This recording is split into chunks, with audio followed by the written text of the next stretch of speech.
কি জানো তো বন্ধুরা, জীবনের সবকটা দিন সহজ হবে না। কিছু কিছু দিন আসবে যে দিনগুলোই বেঁচে থাকা খুব কঠিন মনে হবে।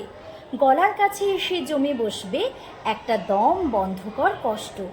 অন্ধকার গিলে খেতে আসবে, আর লড়াই করার শক্তি থাকবে না। ক্লান্ত লাগবে খুব, বিষাদের ভারে নুয়ে যাবে কাঁধ, ভিজে যাবে চোখ, ভিতরে চিৎকার জমা হবে, তবু গলা থেকে একটা টু শব্দ বের হবে না।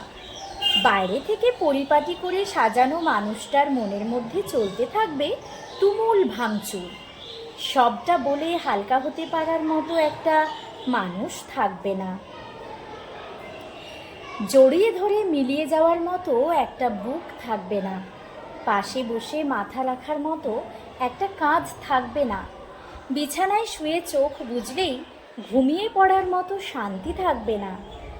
বোঝার ব্যাপার হলো, জীবনে এইসব দিনগুলোতেও বেঁচে থাকতে হবে। চোখ মুছতে হবে, হাসি হাসি মুখে সৌজন্য বিনিময় করতে হবে। কাজে যেতে হবে, দুদিকে তাকিয়ে রাস্তা পার করতে হবে, বাড়ি ফিরে খাবার টেবিলে বসতে হবে, ঘুমানোর চেষ্টা করতে হবে এবং নিজেকে নিজেই মনে করাতে হবে যে এই অন্ধকার চিরস্থায়ী নয়। ভোর হবে, আলো ফুটবে, সব ঠিক হয়ে না গেলেও কষ্ট কমে যাবে ঠিক।